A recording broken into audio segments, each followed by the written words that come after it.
buonasera. Credo sia opportuno che cominciamo più o meno puntuali, perché il tema che affrontiamo stasera è complesso e ci sono tante cose da dire, quindi è il caso che impieghiamo appunto il tempo man mano che la gente arriva e si accomoda. Il titolo dell'incontro di stasera è un po' ambizioso, Processo alla Grande Guerra, e abbiamo lasciato un titolo collegato a un'idea un po' diversa di questo incontro. L'idea di Roberto era quella veramente di un confronto dialettico tra posizioni opposte, dove si scontrasse la posizione di chi fosse favorevole in sostanza alle posizioni che avevano portato l'Italia alla guerra, e appunto che in qualche modo sostenesse l'opportunità di quello che era stato deciso in campo politico, e dall'altra parte chi invece si opponeva a queste posizioni e diciamo non è sembrato utile alla fine e neanche molto possibile chiudere gli interlocutori in queste gabbie di posizioni di questo genere. Ecco, quindi il discorso che vogliamo fare, l'incontro di stasera ha come obiettivo quello di approfondire il tema, di parlare appunto di questa vicenda e di parlarne anche in relazione, vedere come ha toccato noi, come ha toccato la Sardegna, perché sappiamo appunto che è stata una vicenda che è stata importante per il mondo, per l'Europa, per l'Italia, e ha anche avuto un ruolo importantissimo per la nostra isola. Ecco, la prima guerra mondiale è chiamata molto spesso la Grande Guerra, come se fosse la guerra per eccellenza. Ecco, quando abbiamo fatto un incontro con Franck Ducrot, il poeta, lo studioso francese, lui era contrario a questa definizione, come se in questo modo la Grande Guerra ci fosse un elemento di valutazione positiva. Anche lui non voleva neanche che ci fosse una minima allusione di qualcosa di positivo rispetto a una vicenda che condannava in assoluto.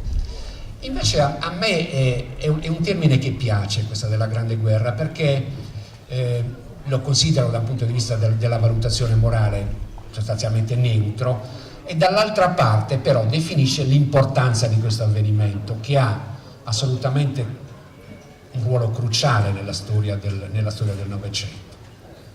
Ecco, appunto è stato scritto che la Grande Guerra nelle vicende del Novecento ha una bibliografia, un'importanza quasi superiore a tutto il resto di quello che è successo, e i termini di paragone nel Novecento per quel che riguarda le cose terribili non sono pochi, dalla Seconda Guerra Mondiale, il nazismo, Auschwitz, eccetera. Eppure appunto l'importanza di questo avvenimento fondante rimane. A parlare di questo argomento io voglio subito coinvolgere i nostri interlocutori. Sono qui con me Luciano Marrocco, che è un contemporaneista dell'Università di Cagliari, che si è occupato di questo argomento, che ha pubblicato numerosi interventi sul periodo soprattutto successivo alla Grande Guerra, sul fascismo in Sardegna, e Salvatore Cubeddu, che conoscete bene, che diciamo, si è occupato del sardismo, ha pubblicato 2 volumi sul movimento dei reduci e su quello che succede in Sardegna appunto dopo la guerra. Siamo rimasti d'accordo che avremmo cominciato dal cercare di definire, di valutare il senso della Grande Guerra, la sua importanza, il suo significato. Rimane la domanda, appunto, sapete quanto è stata terribile quanti morti ha causato. Solo in un paese come Seneca ci sono 50 ragazzi, 50 giovani tra i 20 e i 30 anni sono morti, e diciamo in altre realtà sono stati anche di più. Allora questo avvenimento terribile si poteva evitare, era qualcosa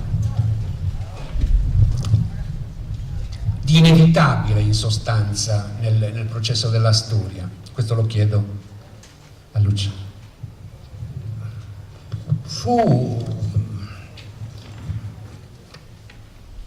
da un certo punto di vista, evitabile, come dobbiamo considerare evitabili tutte le guerre. Tutte le guerre alla fine scoppiano perché chi ha il potere di farlo prende delle decisioni. Spesso anche nella vulgata scolastica il racconto di quei giorni di estate, no? Che seguono all'attentato a Sarajevo da parte di Gavrilo Princip, vengono raccontati come un succedersi di conseguenze meccaniche.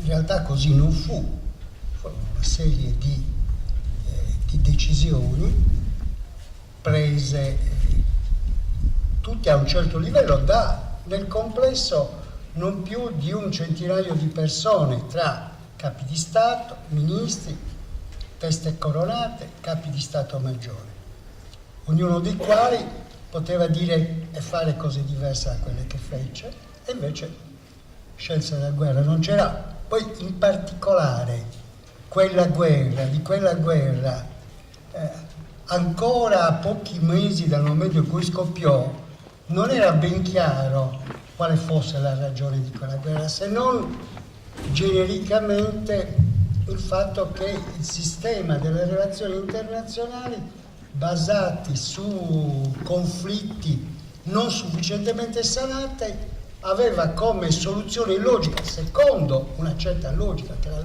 la logica all'interno della quale erano cresciuti tutti i decision maker, cioè tutti coloro che potevano prendere decisioni, la guerra era la soluzione.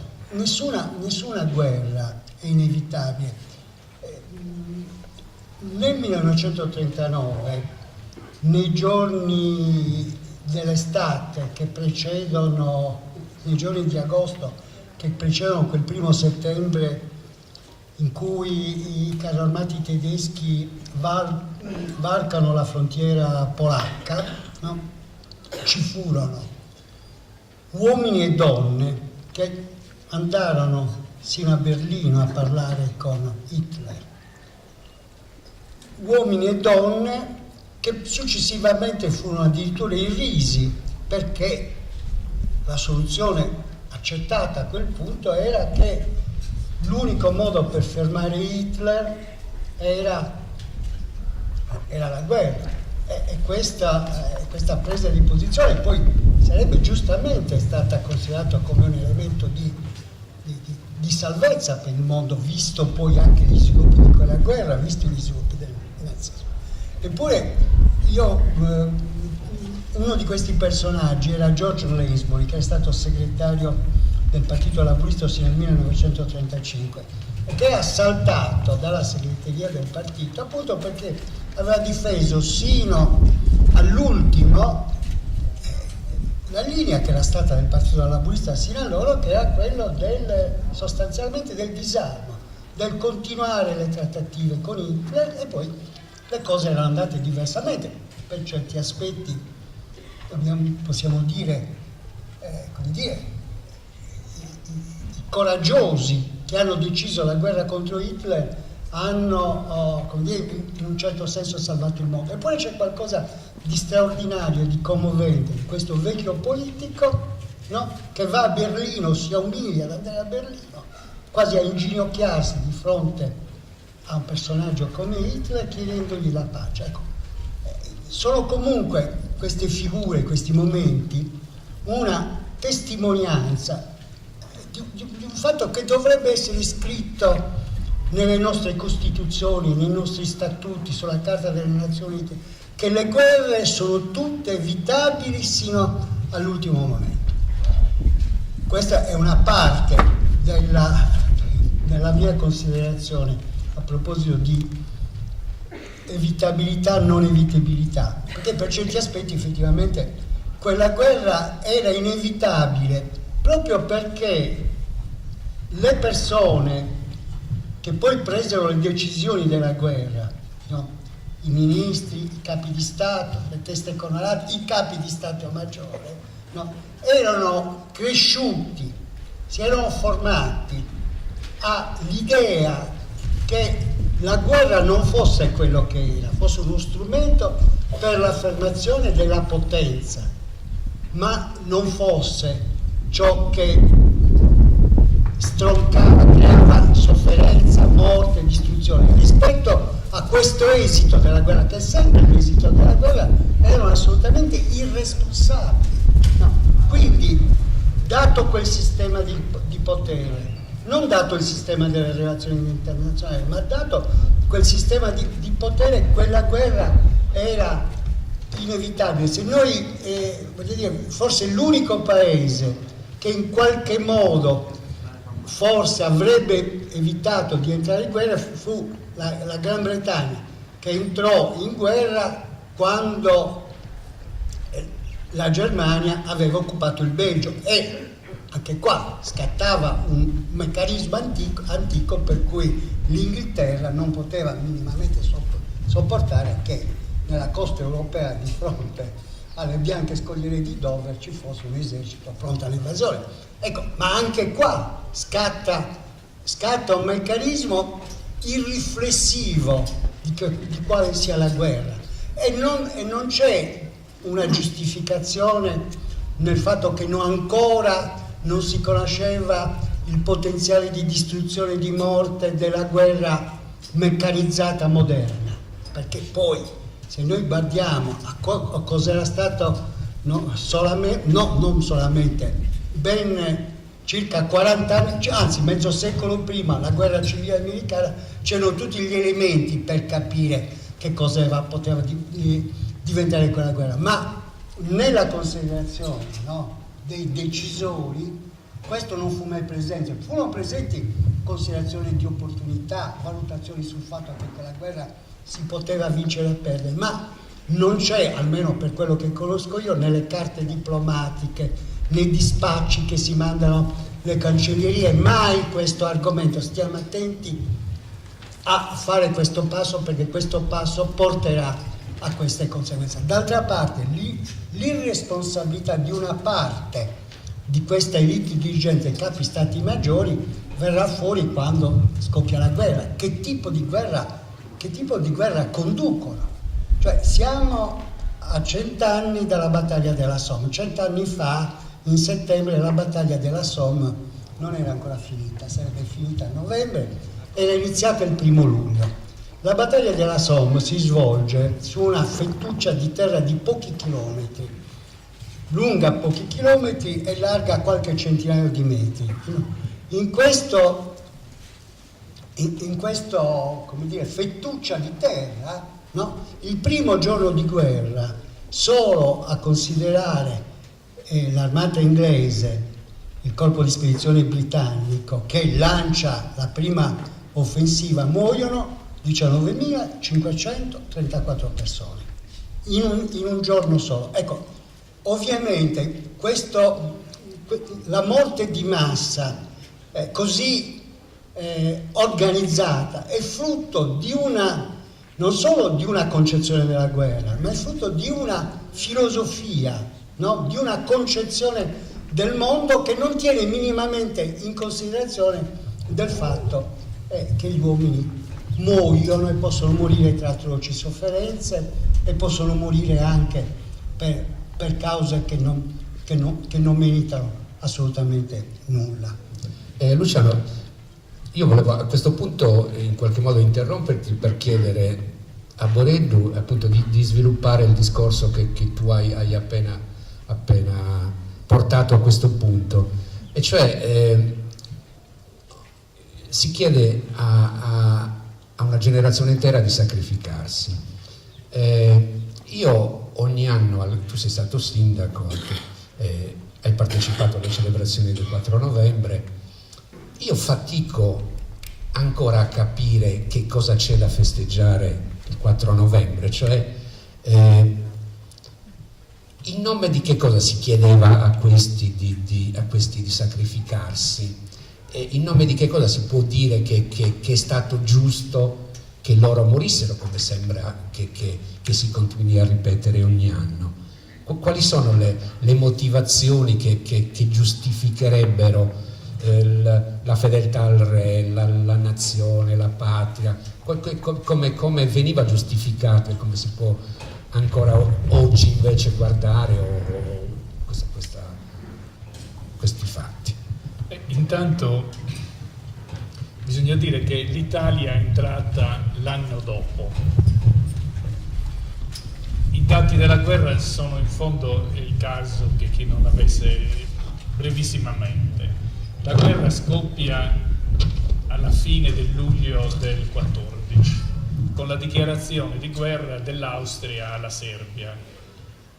Durante una manifestazione a Sarajevo, dei nazionalisti serbi vuol dire Jugoslavia, una delle regioni fondamentali della Jugoslavia, ammazza l'erede al trono e la moglie dell'impero austro-ungarico, che era il pronipote di Sissi, tanto dell'imperatore d'Austria, di Francesco Giuseppe.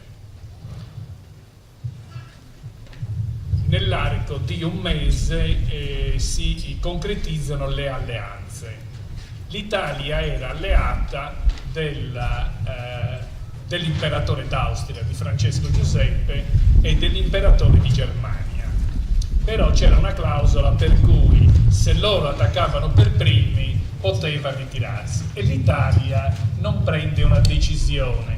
Ecco, in quell'anno, tra il luglio del 14 e il maggio del 1915, l'Italia, c'è una grandissima discussione se partecipare o non partecipare alla guerra.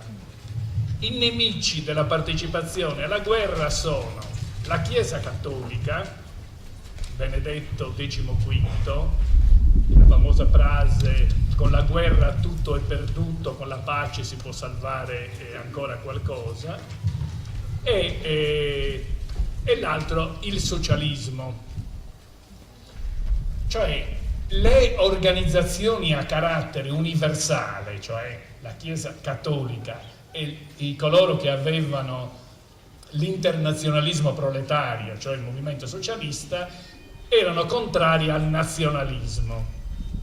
Ecco, in questa fase, all'origine della guerra, ci sono le idee nazionaliste, cioè dei popoli che vogliono costituirsi in Stato. La Serbia voleva costituirsi in Stato ed era antagonista in questa idea, ma ormai da decenni, con l'impero austro-ungarico, che era un impero con voglie universali.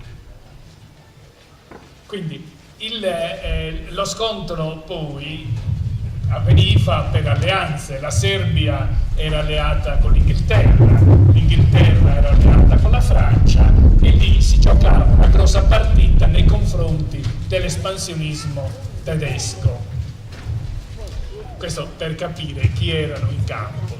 Erano Germania, Austria, e poi si collegarono a loro l'impero ottomano, il sultano di Costantinopoli, e dall'altra erano le nazioni cosiddette democratiche, e cioè la Francia, l'Inghilterra, poi arriverà l'Italia e arriverà gli Stati Uniti. L'Italia poteva ottenere lo stesso risultato non andando in guerra? Ecco, questo è il vero problema. L'Italia andava in guerra per avere Trento e Trieste. Trento e Trieste. Quando io 40 anni fa andai a studiare a Trento, quando andavo a salutare i miei parenti dicevano, Trento e Trieste, come se Trento e Trieste fossero Seneghe e Milis. In realtà Trento e Trieste sono più lontani, più di 2 volte Cagliari da Sassari, sono più di 400 km. ma nell'immaginario dei nostri paesi Trento e Trieste restano tuttora, almeno nella generazione di chi ha fatto la guerra, dei loro figli e dei loro nipoti, strettamente collegati. Sì, a un certo punto Giolitti, cioè i neutralisti che erano al governo, gran parte della classe dirigente liberale, ottenne delle assicurazioni da parte della diplomazia austro-ungarica che si poteva trovare una soluzione per ottenere Trento e Trieste se l'Italia non fosse entrata in guerra. Però che argomentazioni avevano gli interventisti? E quindi c'erano due grandissimi partiti, interventisti e neutralisti. Ma Mario mi dice, ed è l'obiezione, ma vuoi che i contadini e i pastori di Seneghe entrassero nella discussione tra neutralisti e interventisti? No, non potevano entrare. Non potevano entrare per il semplice fatto che gran parte di loro non aveva fatto neanche le scuole. Il 63% degli abitanti italiani era analfabeta. Quindi i cosiddetti ideali del Risorgimento, sì, passavano come? I sardi avevano partecipato alle guerre di indipendenza, cioè la prima coscrizione obbligatoria nel Regno d'Italia interessò prima il Regno di Sardegna, per cui i sardi parteciparono obbligatoriamente, poi ci furono molte eccezioni, ed era facile capire il perché si poteva non andare in guerra, per le guerre di indipendenza. Quindi i sardi andavano a fare il servizio militare molto prima di quelli che sarebbero stati gli italiani, e quindi entravano nel motto risorgimentale, almeno i giovani, quelli che andavano in continente a fare il servizio militare. Quindi coloro che volevano partecipare alla guerra perché era disonore ottenere Trento e Trieste senza combattere erano soprattutto i giovani universitari, i giovani che volevano arrivare a completare il Risorgimento con la quarta guerra d'indipendenza. La quarta guerra d'indipendenza. E la prima guerra mondiale fu vista da coloro che si battevano, che facevano la manifestazione in questa ottica. Vi faccio un esempio: Emilio Lussu, per arrivare in Sardegna, nel 2015 si laurea, e la sua manifestazione, la sua laurea nella facoltà di giurisprudenza di Cagliari si conclude, ho detto 2015, 1915. Si laurea, la sua laurea diventa una occasione di irridentismo. Lui dice: io ero il leader degli irridentisti perché non bisognava combattere gli austro-ungarici e conquistare Trento e Trieste. A quale prezzo? E qui, se permetti, do qualche numero, forse è il caso di capire cos'è stata questa. Si pensava che la guerra sarebbe, ma questo lo pensavano già quando è iniziata nel 1914, gli austro-ungarici. Pensavano che iniziando a luglio, a dicembre, a Natale dello stesso anno sarebbe finito, o al massimo sarebbe durato fino a Pasqua. In realtà l'inizio della guerra si basava su idee di quelle che sarebbe stato assolutamente inadeguato. La guerra prese la mano e esplose in una maniera così, e divampò in una maniera così feroce, che all'inizio fu chiamata la guerra europea, e già questo sembrava tantissimo. Tenete conto che l'altro modello di una guerra di questo tipo era dovuta a 100 anni prima. L'ultima grandissima guerra era stata quella persa da Napoleone nel 1815. Certo, c'era stato lo scontro Francia e Germania nel 1870 e lì molto del veleno tra Francia e Germania erano le conseguenze dello scontro di 40 anni prima, ma il modello di guerra era ancora quello dell'Ottocento. Non si capiva che con i livelli tecnologici, lo si capivano gli esperti, ma non si capiva che una guerra che partiva in quel modo era assolutamente incontrollabile. E incontrollabile fu. Portò a più di 9 milioni di soldati morti, e a 20 milioni di feriti. Noi 52 morti, nomi nel monumento di Seneghe. In Sardegna i morti della prima guerra mondiale furono 13.600. Andarono alla guerra e più, perché poi ci furono migliaia di dispersi, andarono alla guerra 98.000 persone, 98.000 uomini, perché andavano i maschi allora quasi esclusivamente. La Sardegna comprendeva poco più di 850.000 persone, dividete metà maschi e metà femmine. In genere le donne sono un po' più numerose, quindi siamo intorno ai 400.000 maschi. Quindi va alla guerra uno ogni maschio, uno ogni 4 maschi va alla guerra. Vanno togliete i bambini, allora bambini se ne faceva molti, togliete le età che vanno dai 40 ai 45, quindi quasi tutti gli uomini dai 20, dai 19 ai 45 anni andarono in guerra. In Italia morirono 650.000 soldati, ma in Germania e in Russia ne morirono più di 2 milioni. Dell'impero britannico 1.150.000, i francesi 1.400.000. Quando si parla della Grande Guerra e si contano i morti italiani, ecco, bisogna dire che i tedeschi ebbero 3 volte più morti, gli austro-ungarici ne ebbero più del doppio, e così i francesi. Cioè fu un evento così traumatico che segnò la storia successiva, cioè c'è una storia prima della prima guerra mondiale e c'è una storia dopo la seconda guerra mondiale, dopo la prima guerra mondiale. Vorrei chiedere a Luciano di passare direttamente alla Sardegna e quali conseguenze ha avuto la Grande Guerra in Sardegna. Per la Sardegna è stata una vicenda speciale a partire dagli intrepidi sardi individuati nel novembre 1915, mi pare. Sì, la Sardegna ha avuto un ruolo nella guerra che poi è stato,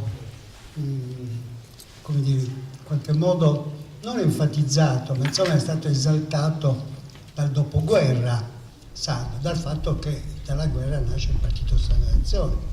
Quindi questa espressione di una volontà politica di autonomia, persino di indipendenza in alcuni casi, comunque un momento di autoliberazione dei sardi, poi si lega alla guerra.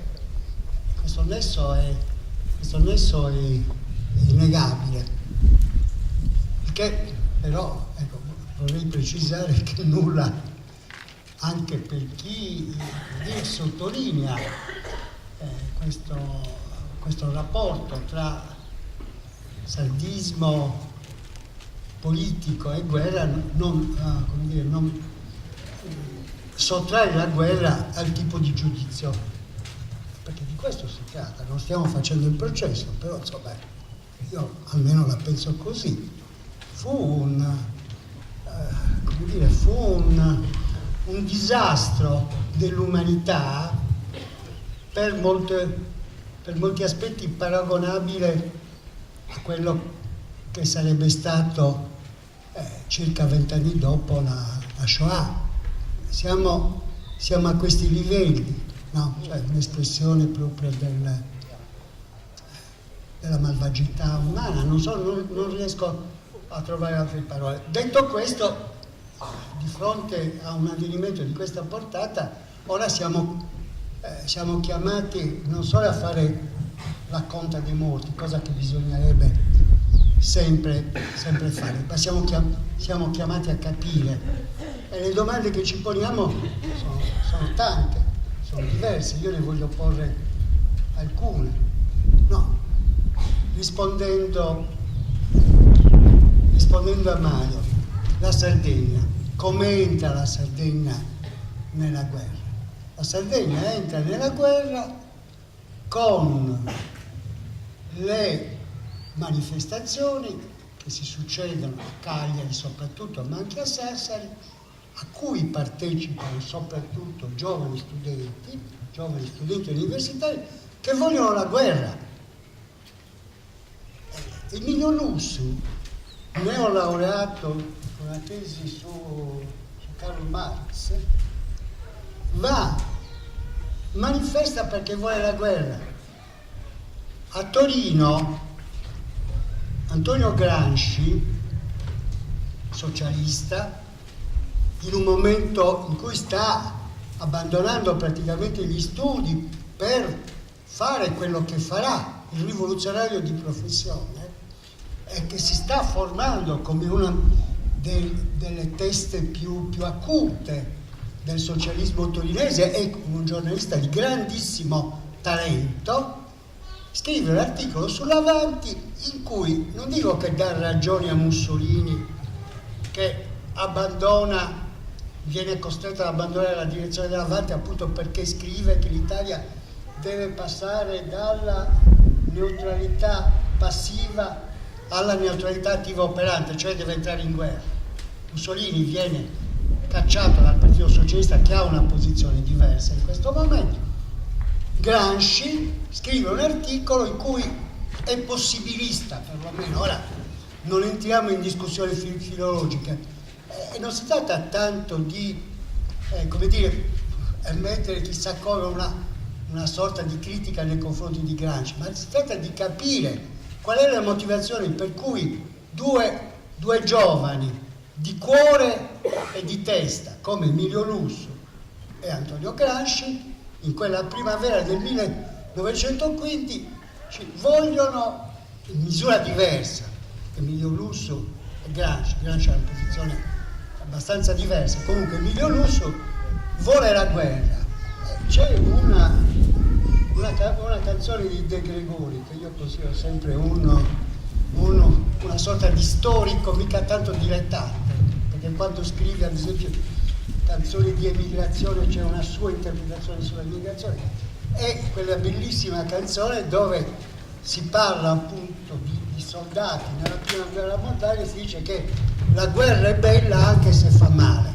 Il punto è che per molti giovani sardi, italiani, europei che sfilano per le strade di Cagliari, per le strade di Roma, per le strade di Berlino, per le strade di Parigi, per le strade di Londra, per le strade di Pietroburgo, per le strade di Mosca, no? Vogliono la guerra, perché la guerra è anche la speranza di un futuro diverso, che la guerra possa essere anche rivoluzione, perché la guerra è anche il modo attraverso cui esprimono le proprie pulsioni vitali, perché questo è la guerra, questa sorta di partecipazione all'idea della guerra che attraversa tutta l'Europa pone una domanda che riguarda gli anni successivi: ma com'è possibile che milioni di uomini che vivono in una condizione disumana, come topi sottoterra nelle trincee, ed escono da queste trincee ad ondate periodicamente gonfiati di brandy, no? E vengono mandati a morire perché continuano per 4-5, nel caso degli italiani per 4 anni, com'è che continuano a combattere? Com'è che sono così pochi quelli che si ribellano? Com'è che sono così pochi quelli che fanno l'unica cosa sensata, che è scappare, che è automutilarsi, che farsi prendere prigionieri? Perché? Solo perché nel caso italiano hanno i carabinieri dietro le spalle? Certo, anche questo conta, ma la storiografia più intelligente, a mio giudizio, questa domanda si è posta.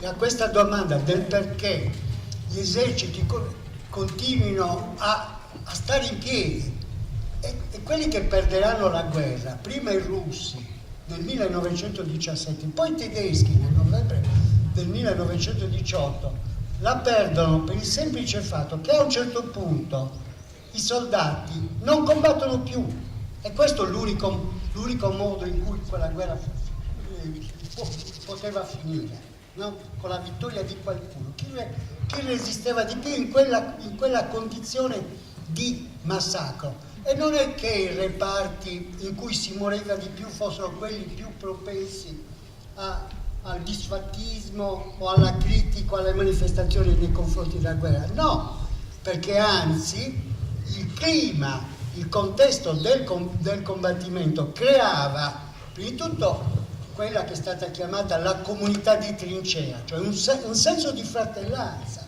no? Fortissimo, che ti portava ad andare avanti. E poi insomma qua dovremmo tirare fuori Freud che ci spiega come tra le pulsioni che muovono noi ci sia anche la pulsione di morte, e tra le idee che Freud aveva degli esseri umani, gli esseri umani senza la civilizzazione sarebbero una banda di assassini, no? E poi c'è un'abitudine alla morte, c'è un'abitudine alla violenza, c'è il fatto che nel contesto quotidiano della battaglia non si ha neppure il tempo per fare la riflessione che qualsiasi essere umano dovrebbe fare. Che possibilità ho io di sopravvivere? Non c'è il tempo per questa riflessione, c'è l'esaltazione, c'è la paura, c'è l'adrenalina, e tutto questo dura per anni, e questo ci pone un interrogativo, perché nello stesso modo in cui prima ho cercato di dire la guerra, il fatto che la guerra è responsabilità di qualcuno, di pochi uomini che prendono questa decisione, poi però dobbiamo capire come questa guerra è potuta continuare e come sono possibili, continuano a essere possibili le guerre. E la risposta che cerchiamo di dare a questa domanda, che è una domanda ineludibile, non è una risposta particolarmente incoraggiante, però non ho risposto alla tua domanda sulla Sardegna, se ci sarà tempo. Mi premeva di più dire queste cose. Poi torniamo sull'argomento. Con Borelli vorrei parlare di un altro argomento, che è il tema delle classi dirigenti. In un anno sull'altipiano di Lussu sembra che quasi più che la contestazione della guerra c'è la contestazione di chi comanda, del ufficiali, generali eccetera, e di come questi conducono la guerra. La questione delle classi dirigenti si pone anche per i reduci, per appunto quelle decine di migliaia di sardi che hanno combattuto e che appunto hanno visto morire tanti loro compagni, e si pongono delle domande importanti.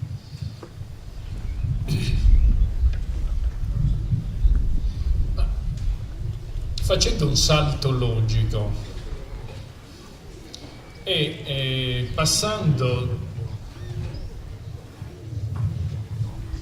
nel racconto a quello che è successo dopo, uno degli effetti positivi per i sardi, ma non solo per i sardi, della guerra è stato che dalla guerra è uscita una classe dirigente.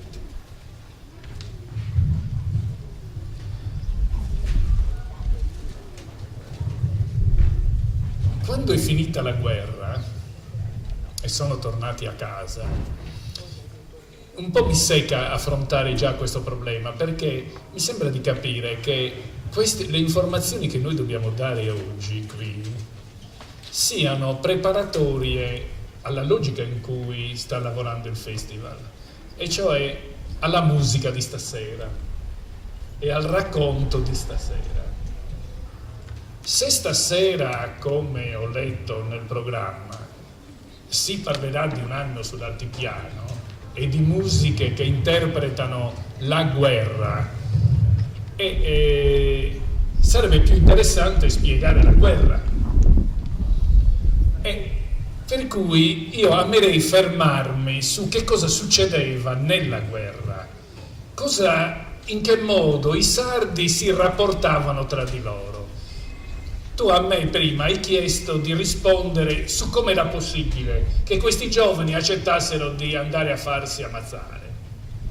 Sì, ma questi giovani, io ti ho risposto, erano abituati ad andare a fare il servizio militare. Quindi se facevano il servizio militare perché facevano parte dello Stato, automaticamente dovevano mettere nel conto la guerra. Bastava che i loro ufficiali li motivassero, per cui la guerra era un dovere che andava fatto. E una delle cose che tutti hanno sperimentato subito dei sardi in guerra è che avevano una grande responsabilità e senso del dovere, e quando dovevano fare una cosa la facevano perché bisognava farla, no? Questo schema su cui noi siamo stati formati. Basta essere vissuti in un paese della Sardegna e vedere il tipo di educazione che la mia generazione, ma anche le generazioni successive hanno avuto. Noi siamo stati educati al senso del dovere. Le nostre comunità erano comunità dove la vita era dura e se dovevi andare avanti dovevi introiettare dentro di te che le cose bisognava farle e bisognava farlo con sacrificio. Questi nostri giovani contadini, ecco, tu hai descritto nel tuo ultimo libro, che in fondo il tuo libro Lontano dall'Italia, che parla della prima guerra mondiale, è uno dei 5 libri scritti in Sardegna sulla prima guerra mondiale, 5 o 6 libri, e lì descrivi che il 60% dei seneghesi che sono andati in guerra fu un messaggioso, il 22% erano pastori. Ecco, questo popolo che andava in guerra veniva dai nostri paesi. Era già molto andare a Milis era andare all'estero o a Bonarcado. Immaginiamoci andare oltre il mare, immaginiamoci mischiarsi a tutti gli altri italiani. E che cosa sperimentavano loro quando erano lì? Sperimentavano l'essere sardi. E a chi si legavano? Si legavano a quelli che potevano capirli di più. Chi poteva capirli di più tra gli ufficiali, chi poteva capire meglio i seneghesi in trincea. Guardate che ci sono cose scritte. Ecco, Antonio Puzzolu, che quando va in guerra è giovanissimo, appena laureato, viene chiamato, era piccolino e giovanissimo anche nell'aspetto, lo chiamavano Suripio. Proprio noi abbiamo dei racconti, ed era una persona simpaticissima e molto stimato sia dalla truppa sia dagli altri ufficiali. Cosa succede nell'esperienza di questi soldati? Questi soldati che non parlano l'italiano e che parlano il sardo immediatamente utilizzano in guerra, noi diciamo sastrassasa, cioè quello che sapevano fare qui in paese. Tenivano sempre sa resoia, sa gavana, avevano imparato a usare il fucile e lo usavano come fossero compagnie di caccia, come se fossero tribù in guerra. Immediatamente diventano i più bravi nella guerra. Ma succede una cosa stranissima, che dopo 3 mesi di guerra, perché la guerra, il 24 maggio del 1915, già nel 15 di novembre quindi 4 mesi dopo, succede un qualcosa mai successo nell'esercito italiano, e cioè che il comando supremo dell'esercito cita dei reggimenti e cita dell'origine dei soldati. Faccio una parentesi. Il servizio militare e la scuola sono stati lo strumento per fare diventare italiani questo popolo che nel 1861 fu unificato, il sud da Garibaldi, il nord dalle trasse di Cavour insieme alla monarchia piemontese, ma gli italiani andavano fatti. Ecco, gli italiani sono stati fatti mandandoli a fare il servizio militare e attraverso la scuola. Ora, lì in guerra gli italiani non erano fatti, ma si fecero integrandosi, misurandosi, competendo. I sardi in guerra sperimentarono che erano più bravi degli altri, ma soprattutto glielo dissero. Il 15 novembre nasce quella famosa frase, perché era l'inizio di un comunicato del Comando Supremo: gli intrepidi sardi della Brigata Sassari. Primo, intrepidi. Secondo, i sardi, perché non mai erano stati nominati nella guerra nei 50 anni precedenti dell'unità d'Italia i piemontesi, e non è che non fossero, avevano fatto l'Italia, l'esercito piemontese, si chiamava l'esercito sardo, ma era comandato da piemontesi. Per la prima volta sono sardi, gli intrepidi, di una brigata per di più, la brigata fatta solo di sardi.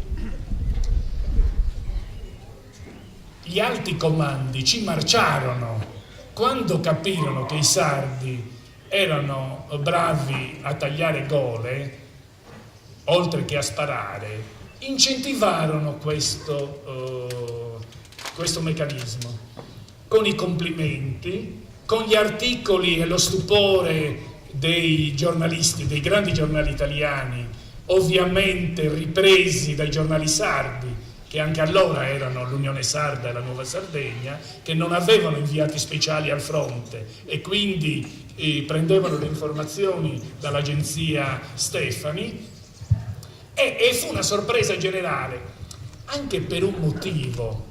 Chi erano i sardi in Italia fino ad allora? Questa è l'altra cosa da capire. Alla fine dell'Ottocento, per dimostrare in termini fisici che una razza era inferiore all'altra, furono studiati i sardi. Perché in Sardegna c'erano i briganti? Perché la Sardegna era una regione delinquente? Perché i sardi avevano il cranio piccolo che stringeva il cervello e che li rendeva violenti. Per cui i sardi erano strutturalmente una razza inferiore. Questo è il terreno su cui Niceforo, su cui la scuola antropologica, fisica insegnava agli studenti di medicina nelle università italiane. Per i sardi essere diventati gli eroi italiani fu un salto qualitativo enorme. All'inizio si rispecchiarono in questa nomea, ma poi, quando non bastava, la guerra diventava sempre più dura, la Brigata Sassari fu decimata 3-4 volte, cioè nel senso cambiati quasi tutti gli effettivi perché erano morti gli altri, una moria di ufficiali straordinaria, una cosa, dovete pensare che in Sardegna i sardi morirono 136 soldati ogni 1000, in Italia 104 soldati ogni 1000. 136, 104, cioè fu complimenti che pagarono caro, e alla fine gli promisero che gli avrebbero distribuite le terre comunali, che la Sardegna sarebbe stata amministrata diversamente, che il debito che lo Stato aveva verso decenni e decenni di trascuratezza della Sardegna sarebbe stato risolto, e Arriviamo quindi al movimento dei combattenti. Ma la cosa importante è che stasera vivremo attraverso la poesia e l'arte cosa è stata la guerra. La guerra è stata uno dei 4 cavalli dell'Apocalisse, perché purtroppo, in coincidenza con la fine della guerra, arriva una cosa ancora peggiore. Voi sapete che i 4 cavalli dell'Apocalisse sono la guerra, la fame, la morte e la malattia. Arrivò la spagnola. E in Europa, se i morti per la guerra furono 9 milioni, per la spagnola furono 20 milioni. Cioè, una cosa, se andiamo a vedere i grafici delle statistiche, noi troviamo della classe di età che va dal 1911 al 1916 una strage, nel senso che c'è un rarefarsi della classe di età che poi si porteranno avanti per i successivi 50-60 anni. La Grande Guerra è uno dei temi su cui si è scritto di più, è perché ha una infinità di aspetti, e noi stasera siamo riusciti appena a sfiorarne alcuni.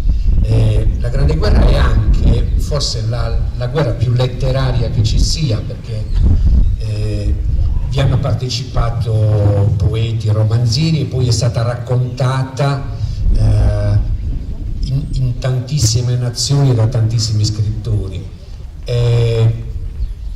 Anche in Sardegna è successo. Il personaggio più importante, la scrittrice più importante era allora Grazia Deledda, che nel 1926 avrebbe avuto addirittura il premio Nobel. Luciano, tu hai qualcosa da dire, credo, sull'argomento. Proprio qualche giorno fa, rileggendo un romanzo di Grazia Deledda, L'incendio dell'Uliveto, ho trovato un passo che secondo me chiarisce molto meglio di tanti libri di storia il come, se non il perché, i sardi, ma non solo i sardi, la povera gente soprattutto, va a combattere. Qual è lo spirito? È lo spirito in cui si mischiano insieme passività, l'idea che la guerra, come tutte le cose che vengono dall'alto, dal potere, se si vuole anche dallo Stato, è allo stesso tempo inevitabile, nel senso che non la si può evitare. Allora, se non la si può evitare, tanto vale andare e farla. Però la guerra è anche un po' quello che dicevo prima, insomma, è come dire, nella guerra si specchia anche l'animo umano. No? Quindi la guerra, lo vedremo nel racconto di questo brano, è anche un modo di, diciamo, autoespressione. Personaggi di questo dialogo del romanzo di Grazia Deledda sono il protagonista, che è un piccolo contadino che sta per essere chiamato in guerra, che a suo modo dà l'annuncio alla giovane donna che di lì a poco dovrebbe sposare del fatto che, se non proprio è stato richiamato, sta per essere richiamato. Malato sono, affermò, ed una malattia che fa morire. Allora Michenda balzò in ginocchio, mettendogli sopra le sue piccole mani brune. Ascoltami, ragazza, è venuto da me un tale oggi verso mezzogiorno, mentre guardavo il frumento, un tale fratello di uno col quale ho fatto il soldato. Ebbene, mi disse che questa notte scorsa, a mezzanotte in punto, suo fratello ha ricevuto l'ordine di presentarsi al comando militare ed è stato vestito da soldato e mandato lontano per la guerra che deve scoppiare fra giorni. Ebbene, ragazza, sarà la mia volta, forse questa notte. E questa è la malattia, ella gridò ridendo nervosamente, anche perché le sembrava che gli volesse un po' spaventarla per burla. Ma io lo sapevo, zio Saba me l'aveva detto. L'uomo la guardò serio, con le pupille scure, ed ella si lasciò ricadere abbattuta sui calcagni. Si può morire in guerra, si può morire, ma questo è niente. Morire si deve una volta o l'altra. Ma il malanno è che io ho da mietere e raccogliere il frumento, e i miei buoi a chi li lascio? Tu sei ancora così giovane, io non ho nessuno di cui fidarmi. Ti avessi almeno già sposata, adesso non faccio a tempo neppure a questo. E poi mi disse quel tale, bisogna anche far testamento prima di partire. Tutto a te lascerò, si intende. Io non voglio nulla, voglio solo che torniate. E perché vi mandano alla guerra? Non ci sono i soldati? Non andateci, ecco tutto. Perché non vi nascondete? Tu sei idiota. E gli gridò respingendola. E lei rimase curva, con gli occhi spauriti, fissi al portoncino chiuso, come se il nemico ignoto, col quale il suo uomo doveva combattere, fosse già lì, fuori, e tentasse di invadere la piccola casa e portarsi via i buoi, il frumento e ammazzare il padrone.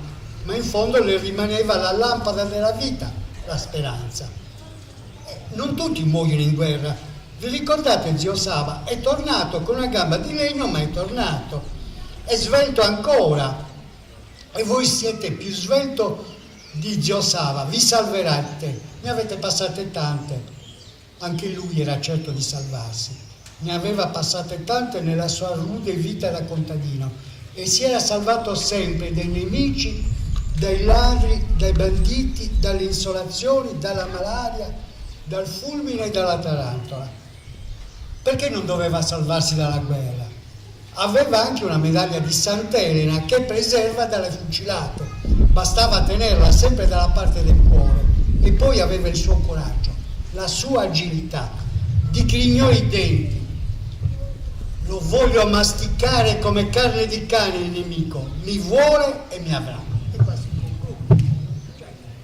Sono i due momenti, l'inevitabile, l'assecondare l'inevitabile, la preoccupazione che non è tanto la preoccupazione di morire, no? Ma è la preoccupazione di chi baderà alle sue fonti di sostentamento, alle sue fonti di vita. Però poi c'è questo scatto finale in cui secondo me Grazia Deledda è veramente grandiosa, no? Perché questo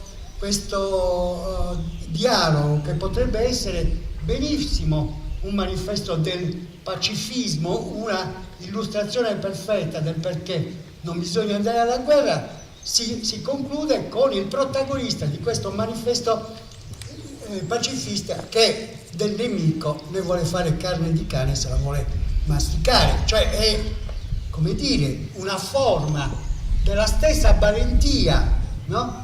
di cui abbiamo parlato, la valentia che poi costituisce l'elemento, uno degli elementi connettivi della comunità di trincea dei sardi in guerra, no? Che nel pericolo, ma anche nell'affermazione del proprio valore, della propria capacità di combattere, della propria capacità in battaglia, costruiscono un nuovo senso di sé. È un sentimento, sono sentimenti, sono stati d'animi ambigui, non c'è nulla, come dire, di cristallino in tutto questo. È un processo assolutamente contraddittorio. Ricordiamoci l'inizio in Sardegna di questa storia, qua la finisco qua perché vi sto raccontando storie assolutamente luttuose che a me non piace molto, ma di questo mi hanno chiamato di parlare, di questo io credo che ogni tanto è opportuno discutere. Come inizia la guerra o la campagna per la guerra in Sardegna? Inizia con un titolo dell'Unione Sarda. Siamo aprile del movimento 1915 e c'è scritto: i sardi, ottimo materiale di guerra, una perfetta autocandidatura al macello che i comandi prenderanno, ahimè, tristemente alla lettera.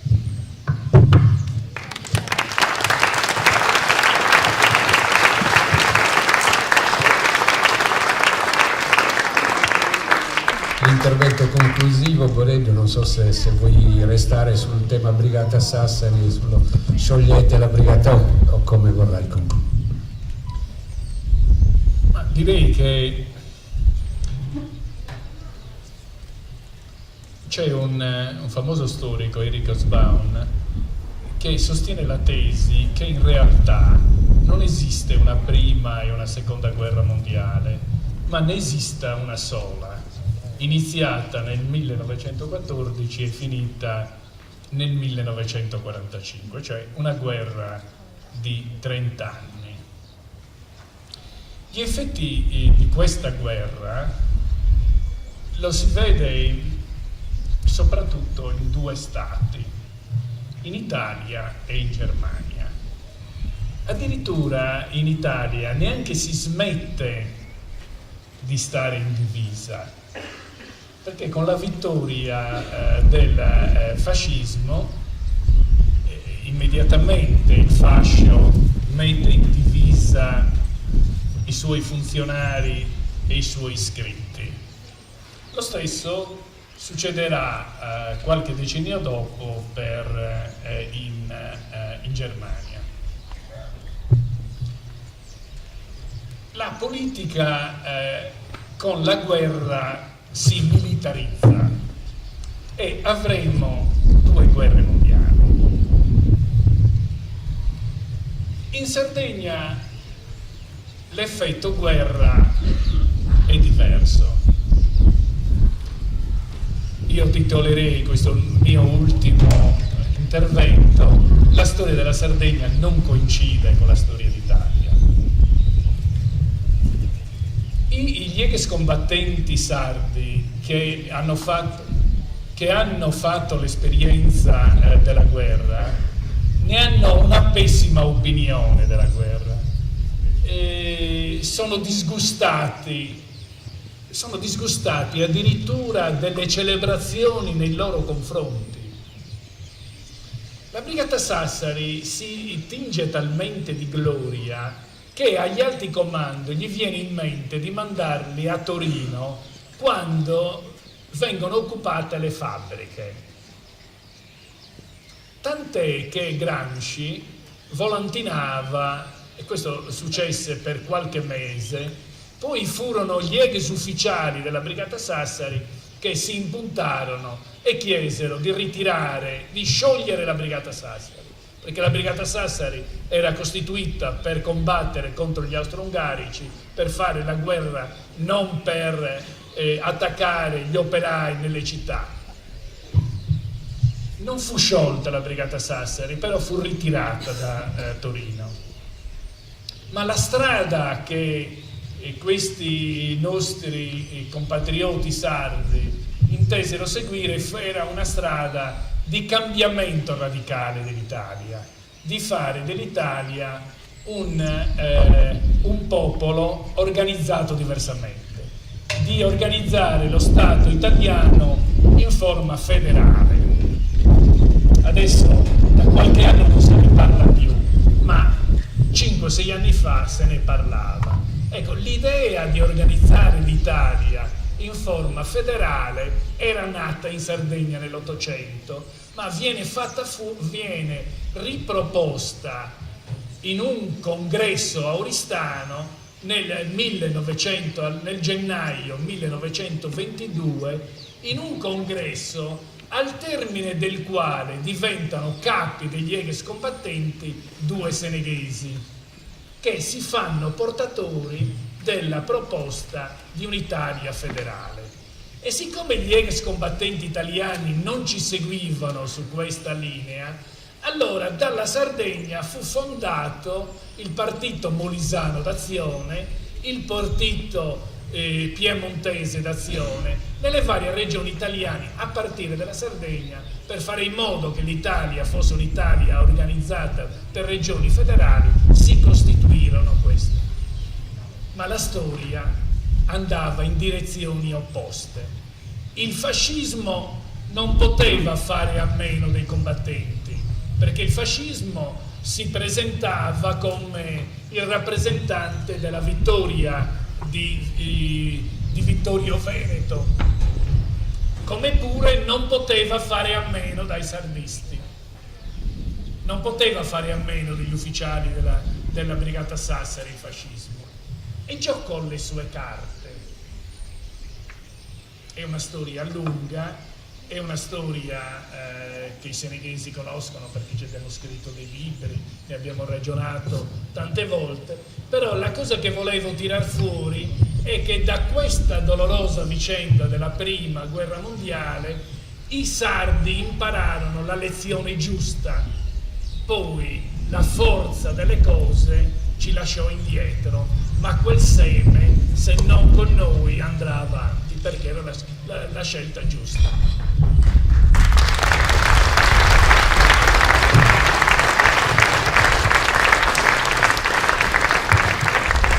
Va bene, ringrazio Luciano Marrocco, ringrazio Salvatore Cubeddu.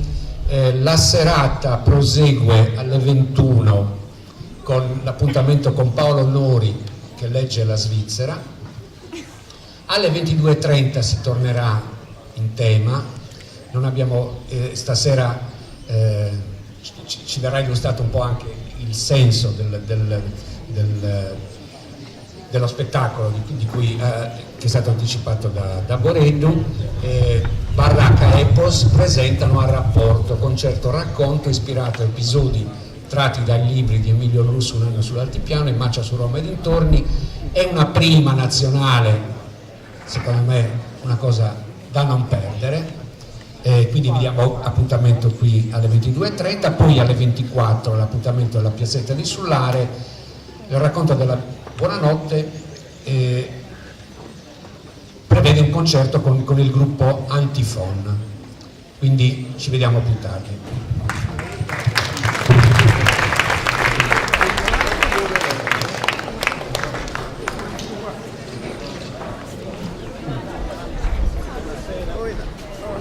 Hehehe